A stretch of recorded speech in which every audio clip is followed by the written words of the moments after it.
लो दोस्तों, रेलवे विभाग भर्ती 2025 की तरफ से आई है एक ज़बरदस्त वैकेंसी। इस बार टोटल 1,10,000 पदों पर भर्ती होने वाली है।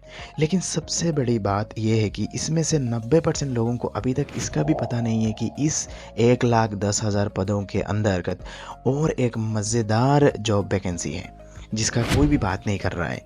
और इसमें बहुत से कंपटीशन बहुत कम है। और इसीलिए अगर आप चाहते हैं कि आपको ये मौका ना छूटे, तो सिर्फ 2 मिनट में आपको इस पूरी वैकेंसी की कंप्लीट डिटेल दूंगा।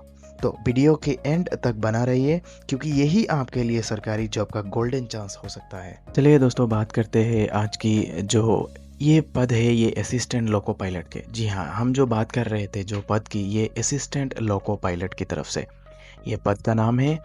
इसमें जो टोटल वैकेंसियाँ है ये 9,970, ये 9,970 वैकेंसी है। इसका जो एज लिमिट है ये 18 से 30 ईयर्स तक हमें देखने को मिलता है। ये जो एज लिमिट है ये वेरिएंट करता है, जो भी होता है क्राइटेरिया उसके ऊपर वेरिएंट का ये एज लिमिट वेरी करता है। उसका जो सैलरी को हमें देखने को मिलता है उसको लेवल 2 के अंतर्गत 19,900 पर मंथ। उसके बाद बहुत सारे अलाउंस भी रहता है, क्योंकि आप लोगों को तो पता है रेलवे डिपार्टमेंट जो है वो सेंट्रल गवर्नमेंट के अंतर्गत आता है। इसके बाद हमें जो एजुकेशन क्वालिफ़िकेशन देखने को मिलता है ये है मैट्रिकुलेशन, आईटीआई, डिप्लोमा। तो अगर आपके पास 10th पास सर्टिफिकेट है तो भी आप अप्लाई कर सकते हो। अगर आपके पास मैट्रिक एंड आईटीआई सर्टिफिकेट है तो भी आप अप्लाई कर सकते हो, क्योंकि अगर आपके पास एक आईटीआई का सर्टिफिकेट है तो आपको तो पता ही होगा, तो थोड़ा आपको बूस्ट मिल जाएगा। उसके बाद अगर आपके पास डिप्लोमा भी है तो आप भी अप्लाई कर सकते हो। डरिए मत, अगर आपके पास ओनली 10th पास सर्टिफिकेट है तो भी आप अप्लाई कर सकते हो। तो चलिए नेक्स्ट पार्ट हम देखते हैं। इसके बाद जो सिलेक्शन प्रोसेस है, तो ये selection process only computer based test होगा। जी हाँ, कंप्यूटर बेस्ड टेस्ट। तो डरिए मत, अगर आपके पास कोई भी कंप्यूटर का नॉलेज नहीं है, डीप नॉलेज नहीं है, लेकिन वो चलेगा, क्योंकि थोड़ा बहुत चलाना, ये जस्ट एग्ज़ाम देना है, बहुत डिटेल में कोई कुछ नहीं है, बस एक टेस्ट। और आजकल तो आपको पता है सभी को कंप्यूटर चलाना थोड़ा बहुत तो आता ही है। इसका जो इम्पोर्टेंट डेट है ये 10/4/2025 से 9/5/2025। तो अगर आपका अप्लाई करने का ये थोड़ा बहुत दिक्कत है डॉक्यूमेंटेशन का, वो जो भी है आप इसके पहले ही आप अरेंज कर सकते हो। बहुत सारे स्टेट में ऐसा होता है कि रिजल्ट आने का भी लेट होता है। तो क्या है कि अभी डेट है तो बहुत सारे इस डेट के पहले, ये लास्ट डेट के पहले बहुत सारे लोगों का रिजल्ट आ ही जाएगा। तो आपका कोई चिंता करने का दिक्कत ही नहीं है। जॉब लोकेशन जो रहेगा ये अक्रॉस इंडिया। इसका मतलब ये है कि ये इसीलिए है क्योंकि ये जो है ना ये सेंट्रल गवर्नमेंट का है, इसीलिए अक्रॉस इंडिया देखने को मिलता है। उसके बाद जो एलिजिबिलिटी क्राइटेरिया रहेगा ये हमारे को देखने को मिलता है कि मैट्रिकुलेशन आपको तो बोल दिया है, SSLC plus ITI from recognise institution.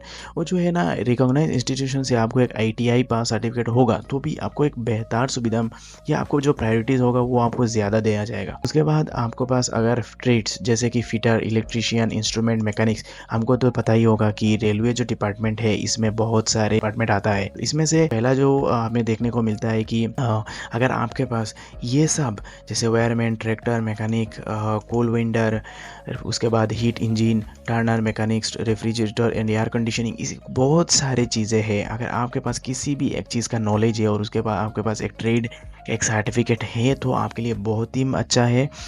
उसके बाद क्या होता है कि आपका जो एक्सेप्टेंस रेट होता है वो बहुत हाई हो जाता है। ऐसा नहीं है कि आपके पास अगर मैट्रिकुलेशन सर्टिफिकेट तो आप अप्लाई नहीं कर सकते हो।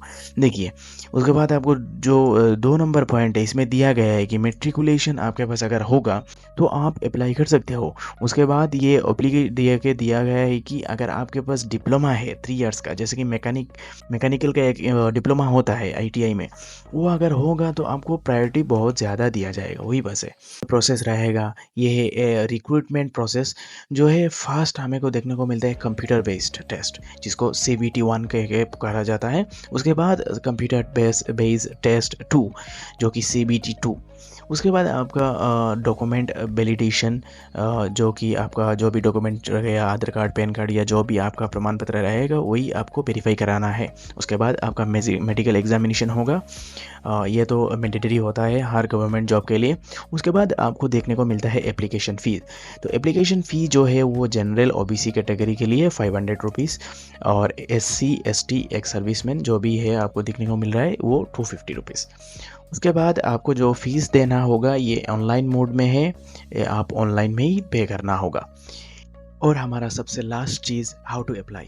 तो अप्लाई करने का जो तरीका है बहुत ही ईज़ी है, बहुत ही आसान है, मैं आपको समझाऊँगा। RRB ministry of railway online portal है, जिसको हम rrbapply.gov.in कहते हैं। इस ये वेबसाइट पे आपको जाना है, ओपन करना है और उसके बाद आपको एक अकाउंट क्रिएट करना है। अकाउंट जो होगा ये एक लिंक दिया जाएगा आपको ऑफिशियल आरआरबी वेबसाइट की तरफ से। तो वहाँ पे जाके आपको क्या करना है, आपका मोबाइल नंबर, आपका ईमेल आईडी और उसके बाद आपको एक ओटीपी रिसीव होगा वेरिफिकेशन के लिए, अकाउंट वेरिफिकेशन के लिए।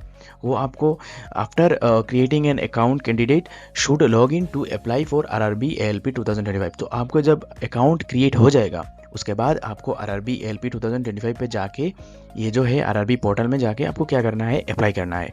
इसके लिए आपको मैंडेटरी जो भी अपलोड का स्कैन कॉपी होता है, जैसे कि आपको कलर साइज़ क्या करना है, आपको कलर साइज़ आपका पासपोर्ट फ़ोटोग्राफ, उसके बाद आपको जो भी आपका डॉक्यूमेंट है या आपका सर्टिफिकेट है वो सब आपको कलर स्कैन कॉपी अपलोड करना है। उसके बाद आपका सिग्नेचर या आपके पास जो भी रिक्वायर्ड डॉक्यूमेंट होगा, आपके पास जो जो भी सर्टिफिकेट आपके पास है वो सब।